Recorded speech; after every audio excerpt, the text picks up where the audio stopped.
Hi everyone, this is Sophia from the Unfair Advantage, and we have a really special guest today, Kevin. He's from an Ivy League institution, UPenn, and he's also a Questbridge Scholar.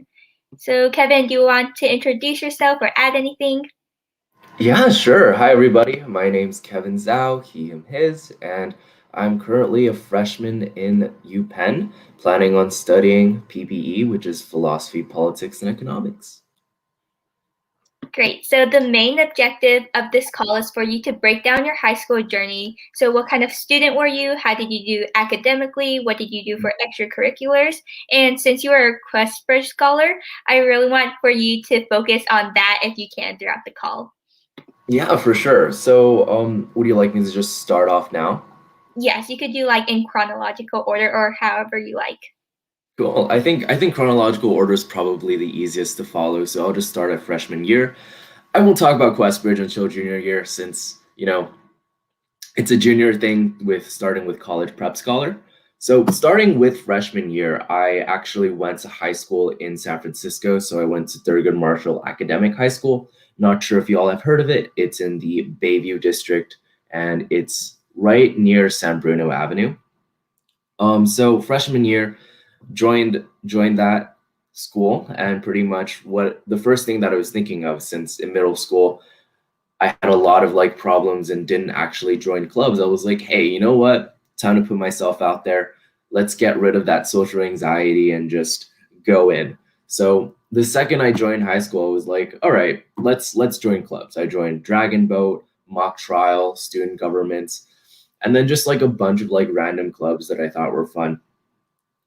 And that was pretty much the entire freshman year, just me trying out a lot of new things, getting accustomed to basically the academics of the school and also the vibe of the school. And that was pretty much how that went. um as a student overall, I wasn't necessarily the most like into academic student. If you guys hear about Thurgood Marshall, we aren't really like super hard when it comes to academics. There aren't many AP classes that I could take, and there definitely wasn't as many like opportunities to take like hard honors courses or something like that. So moving on to sophomore year, I joined a couple of new clubs. One of the main ones was a club called SAC, which isn't actually a club. It's called the Student Advisory Council, which, if y'all have heard of it before, is a district student government that represents the students in front of like the board of education, pretty much. So what they did was they would be like, okay, so there are some problems with the school district that us students need to work on, so we pass what's called resolutions. If you all had heard, in like maybe the past week, one of the student delegates, Siobhan Hines Foster, amazing person, helped pass a resolution that were to remove Lowell's admissions policies. So that's something that, along the lines of what we did. A few years back as well, there was another resolution passed that basically had free muni and stuff. But that's a huge club, so I joined a bunch of those, and then I took a couple of honors courses. Uh, so I took geometry and a condensed algebra 2 pre-calculus course. Um, Moving on to junior year, that's where the more relevant Questbridge stuff comes in. So continue doing my clubs, a lot. Started taking the two APs that were offered in the school at the time, AP Stats and AP Literature. And that's where CPS came in. Questbridge CPS is Questbridge College Prep Scholars, and pretty much the entire thing around that program is just you apply using pretty much the same, like something similar to a college application, and you figure out like, how do I get these recommendations, how do I write these essays, how do I put in all the grades and stuff, and you submit that. And I think in March you find out if you get in as a college prep scholar. And what that gives you is, it pretty much gives you these resources to like open you up to summer programs potentially, over the summer where you could like visit different colleges, but you do have to apply for that separately as well. And they also just provide you like resources with like application planning, financial aid, whichever. Another thing that the CPS does offer you as well, which is it helps you have a higher chance in getting in as a Questbridge finalist, which is what you apply for the fall semester of your senior year. So moving into senior year, same clubs as before, couple of new ones, but not too important. The entire thing behind it is just you do basically the same application with a couple of extra questions, and obviously with the updated information from last year, so financial information, academics, etc. I did start taking some more dual enrollment classes my senior year. Took one in sophomore year and took another one in junior year, but ended up taking I think 2 or 3, one in the summer before senior year and 2 over the course of senior year. So a bunch of dual enrollment courses. You would also need to put that in your application, and so you have that. And please let me know if I'm speaking too fast, by the way. I'm trying to be mindful of the amount of time that I have. So when you get into that, there's the Questbridge finalist application, same as the CPS application, but pretty much what you do is you just submit it, and after you submit it, they'll let you know in like, I think October or the start of November whether or not you got into the Questbridge program. If you get in as a finalist, then you can start getting into what's called the Questbridge Match program. And so the Questbridge Match is what I'm currently in. So it's where you put down schools and you're like, I want to match to from 1 to 12, and with 1 being the one that you want to match to the most and 12 being the one that you want to match to the least. You don't need to match all 12. Generally, I don't recommend matching all 12, and sometimes I don't recommend doing the match at all. But pretty much it's the equivalence of a binding early decision that doesn't actually work as an admissions kind of thing. So how the match process works is you say which schools you want to match to. There are like very, very few exceptions that are non-binding, but I don't remember the specifics for this year, but I think there's only like MIT now. So you put that, and pretty much you rank, let's say, for example, you rank UPenn at the top. You submit your application, your Questbridge application, the one that you use to apply for finalist, to said school with any extra information like financials or extra supplementals that they need you to do. And then at around, I think, mid-November or early December, give or take, the match day comes, and they're like,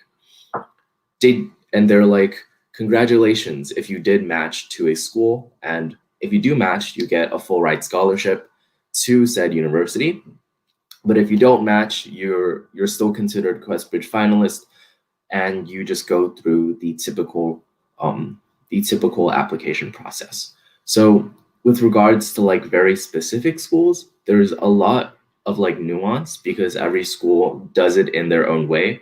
UChicago, for example, if you don't match that school, you can also choose for them to give you an early action decision immediately. And the reason why those two are different is because if you don't match to a school, that doesn't mean you're rejected from a school. You can still get into a school even if you are rejected. That's how I got in as well. I didn't match, and I early decision to University of Pennsylvania and got in that way.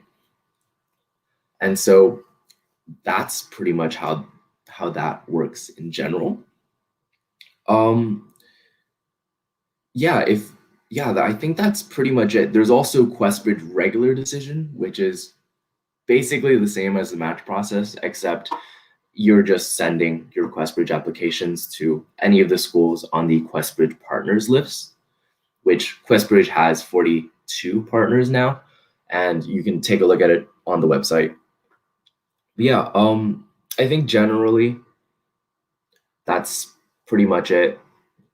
I could talk a bit more about Questbridge, my own personal opinions on it, but that's basically how Questbridge is run. I think it would be great to share your own personal experience. Yeah, no, for sure. So for me, so when it comes to my experience with the Questbridge match process, it was definitely a big mess. So the biggest problem with the Questbridge application process, both with CPS and Finalist, is how little time you have to do both of them. So normally the application is going to be open like January, February, give or take, and that's for CPS, and you do that, and that's due in March, and then you get your decision. And so the benefit that CPS offers you is it basically gives you a skeleton of what the finalist application is going to be. And they also release the new prompts. They send it to you in an email earlier if you're a CPS. However, the problem appears more when you actually enter the Questbridge finalist phase, because you have to do your application. It's due end of September, which is a good amount of time since you have about 2-3 months, give or take. The biggest problem is after you get your finalist decision, you have about 2 weeks to fill out all the supplementals for all of the colleges that you want to apply to, and also that you want to match to, and all the financial aid stuff. So for me, I decided to only choose 4 schools to match to. I believe it was Stanford, Yale, Princeton, and UPenn. And so pretty much it was like a huge rush to get everything done before the deadline. Definitely not the best on your mental health, especially if you have a lot of things in your schedule. I did a lot of extra stuff on top of like college applications and stuff. So I would get home at like 8 p.m. every day. So it definitely wasn't like fun at all to do the application. But if you do get the match scholarship, that's great. The thing that normally they don't tell you, though, is that a lot of the colleges that you apply to, if you qualify as a Questbridge scholar, you're more than likely going to get 100% need-based aid. And the majority of schools on the Questbridge partnership list, with the exception of like USC or Colorado College, is that they're going to give you 100% need-based aid without any loans. So Princeton, Stanford, UPenn, Yale, the 4 that I listed, if I were to get in, even without the match scholarship, UPenn being my example, I'm still going to get a full ride. And that's just something that they don't really tell you. But if you were to look at the financial aid that they give, you'll still get basically a really, really high scholarship. With my opinion on Questbridge, it's really interesting because when you go in and you apply for Questbridge, you assume that it's going to be something that's going to really help you with getting into college, with help with the application process and stuff. And I think that it's really not, from a perfectly like personal standpoint. And a lot of people that I've talked to that are also Questbridge scholars share this same perspective. The best thing about Questbridge isn't actually the resources that they provide you, nor is it the benefits that they give you, because the match scholarship is only given to about 16% of the finalists, which means that after you get through the culling process of applicants, only about 16% of the total pool admitted actually get the match scholarship. It's not all that beneficial. The best thing about Questbridge is actually the community that you make, which is outside of Questbridge in and of itself. So just a couple of things when it comes to Questbridge. The people that you meet are going to be people that are very like academically motivated. When it comes to financially, there's definitely a lot more interlap financially, since you both are from like similarly low income positions, and generally y'all are also first generation. So we combine those, and academic motivation, low income, first generation, and you meet a lot of people that are kind of like you with the same family situations as you. And especially since we're in a city that is as gentrified as San Francisco, there's definitely a bit of that kind of disconnect between people that are low income and definitely high and people in higher income classes. So the community is definitely the best part, but don't really expect Questbridge to walk you through the college application process. You're still going to suffer a lot. I hope y'all are going to be okay with that. But if you guys decide to apply to colleges through Questbridge, just know that it's going to be just as hard as the college application process, if not harder, with a bit more work to do. But I definitely think that the Questbridge community is a good thing to, at the very least, try to join and try to meet other people through. That's it. That's awesome. So going on to the schools you chose for the Questbridge application, why did you choose those schools and why did you pick UPenn in the end? Yeah, so there were actually one of the reasons why I chose those four schools actually was just because I wanted to leave my options open. My top two choices were University of Pennsylvania and UChicago. I didn't know that UChicago was I didn't know if UChicago was like kind of something that I wanted to bind to. So when I applied, Stanford, Princeton, and Yale were all non-bindings, which means if I get matched to those schools, I can choose not to go. So the reason why I chose that was because obviously there were my parents were like, hey, these are great schools. You should definitely put them in. So I did. UPenn was kind of my top choice. So I was just like, I'll put that in as the one binding school since UPenn doesn't offer a non-binding match. So if you do get matched, you have to go. That's pretty much it. Overall, all four of those schools, they have great resources. I thought they were pretty cool schools. They had nice food. And yeah. And for your major, why did you decide to do philosophy, politics, and economics? Is that right? Yeah, so I originally applied to college as a double philosophy and English major, and pretty much and the reason why I chose to become a PPE major is because Penn has this unique major, which is a multidisciplinary major that kind of like combines philosophy, politics, and economics together and uses it in a really cool way. So it's something that I thought was really awesome. So I just wanted to do that major instead. Plus, double majoring in philosophy and English isn't necessarily the best option for a job. Also, I see that there's a question that says, can you apply to Questbridge only if you're low income? And basically, yes, but there are exceptions to what is really considered low income.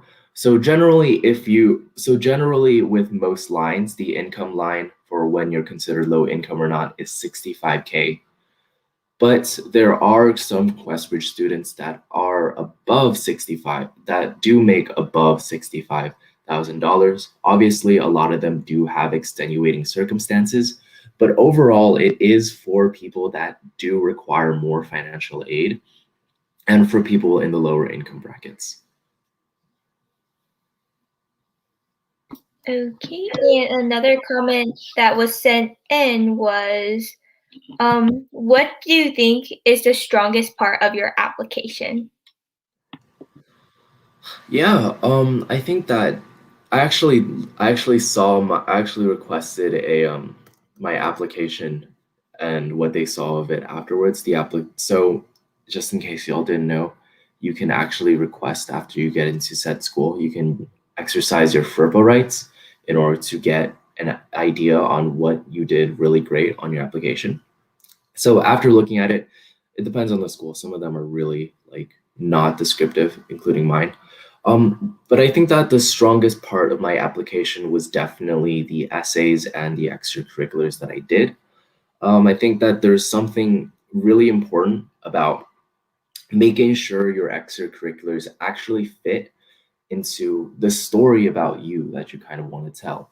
So it's this idea of either self-exploration, of helping other people, or whichever. And I think that the strongest part of my application was being able to combine the two. So for me, I did a lot of very, very different extracurriculars. So I went from mock trial to dragon boat to track to student government to district student government to band to like basically a lot of different things. And in my essays, I would kind of tie them together to this idea of wanting to do community service, right?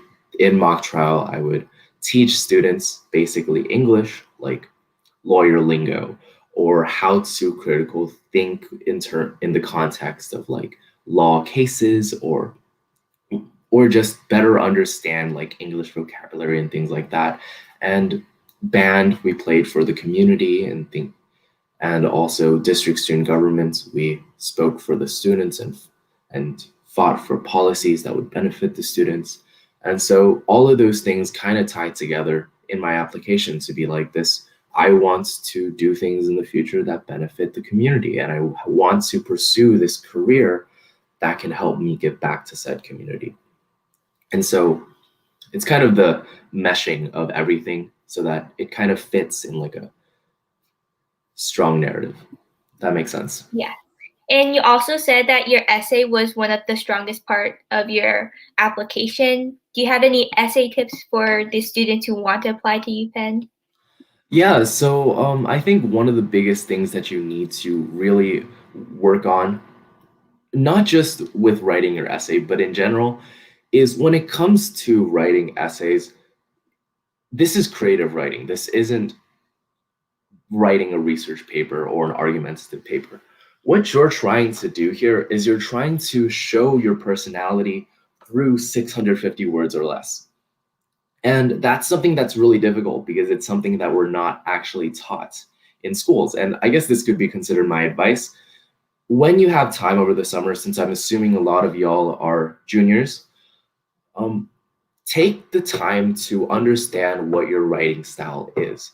So for me, for example, my writing style is very rhetorical.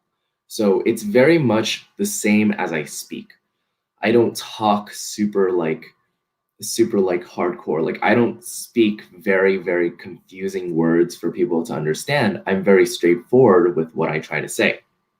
So I implement that into my writing, where it's just you make sure that with every word you write, it's something that you would actually say. But the difference is with me and someone else, for example, is that though that might work for me in kind of a storyteller fashion on how I write an essay, it might not work for someone else, where they prefer to write something a bit more flowery, a bit more impactful, something along the lines of, say, poetic prose or something like that.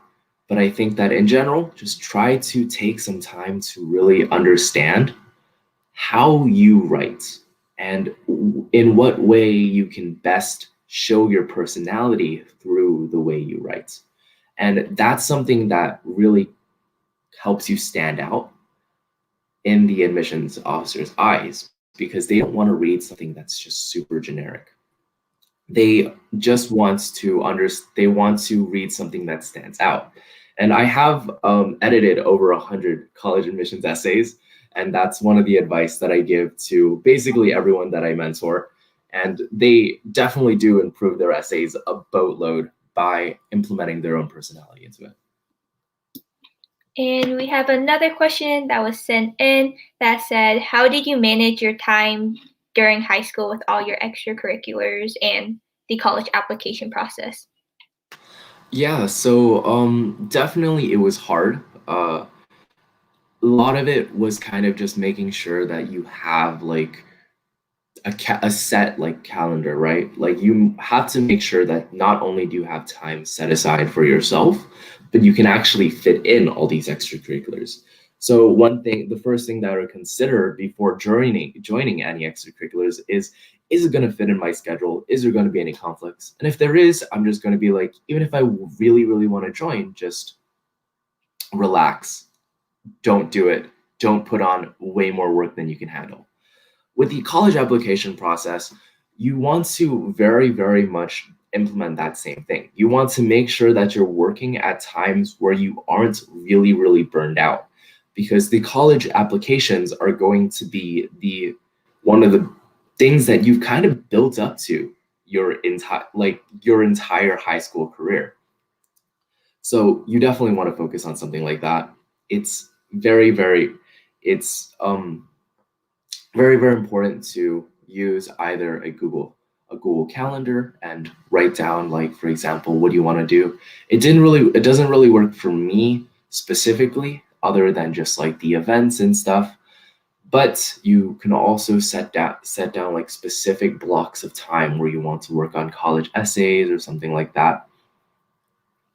And that way you could avoid fatigue, although you're definitely going to be very fatigued during the college process if you do have a lot of extracurriculars that you have to do. And I also noticed that you're in your dorm room. So could you share a Yes. little bit of your experience at UPenn so far, even though it was online because of COVID? Yeah, for sure. So definitely UPenn has been a pretty fun experience.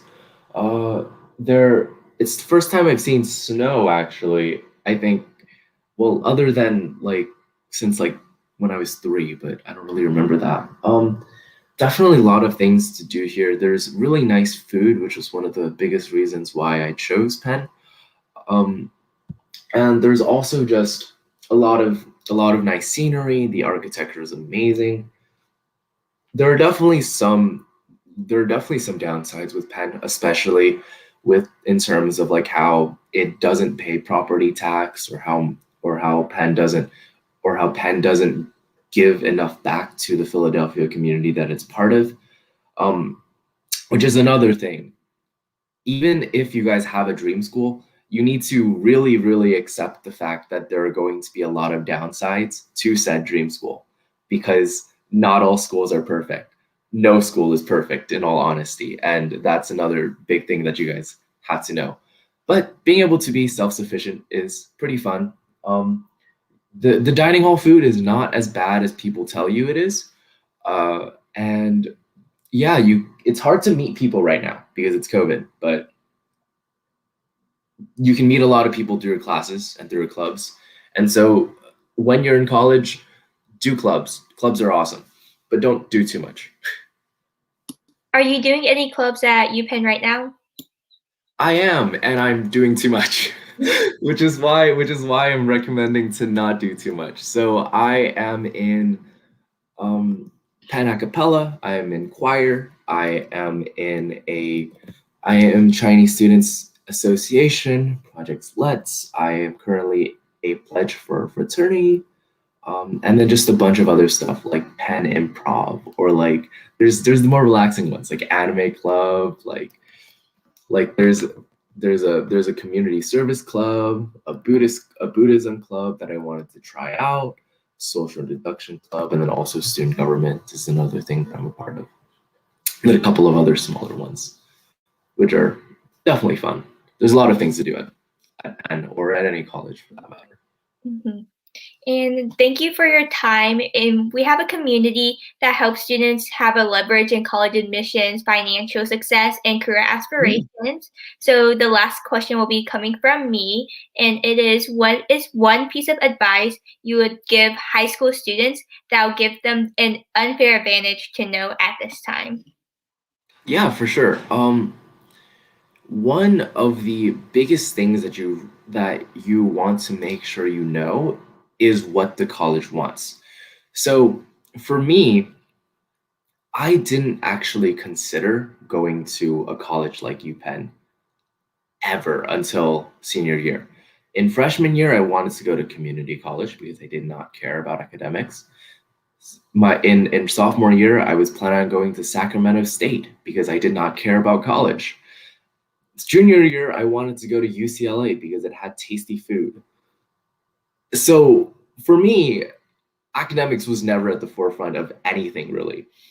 And so one of the biggest things that I kind of use to get into these schools and to get in the good graces of them is on the website. There's a lot of things that they tell you what the school is positioned for. So with UPenn specifically, one of the biggest things that they're dedicated to, or they say they are dedicated to, and one of the biggest things that they look for is community service.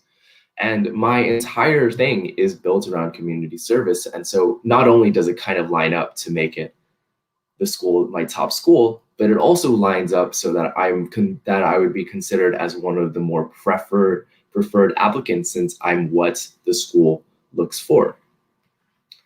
So in order to find those sorts of patterns, you want to go on the website. They're going to have infographics. Like, for example, what the makeup of last year's class was. And in some of those examples, you're going to say like 75% of the students admitted did community service, or like 80% of our students did whatever, something specific. And if you do more research into those schools that you're interested in, you can figure out kind of what kind of student they look for. And not only does that kind of help you in figure out what school you want to go to, like, am I the student that they want to look for? But it also gives you an idea of which schools you'll have a really good chance in. Like, am I the student that they look for? So that's definitely one of the biggest pieces of advice that I'd definitely give y'all, because it's something that it's crazy. It seems really weird, but colleges, holistic admissions, y'all have heard the spiel. They want to look for you. And if you match the college's criteria, you could kind of like shift the college's opinion on whether or not they want to admit you. That's really great advice. And with that, we're going to close off with you having around 30 seconds to promote anything you have, like your social media. I think it's good. I have my Instagram down there. If you guys have any extra questions, please feel free to reach out. I am definitely open to doing some essay revisions when I'm not super busy, but just let me know if you all need any help or if you have any questions to ask, and that's good. And that's it. Okay, thank you so much, and I'll see everyone in the next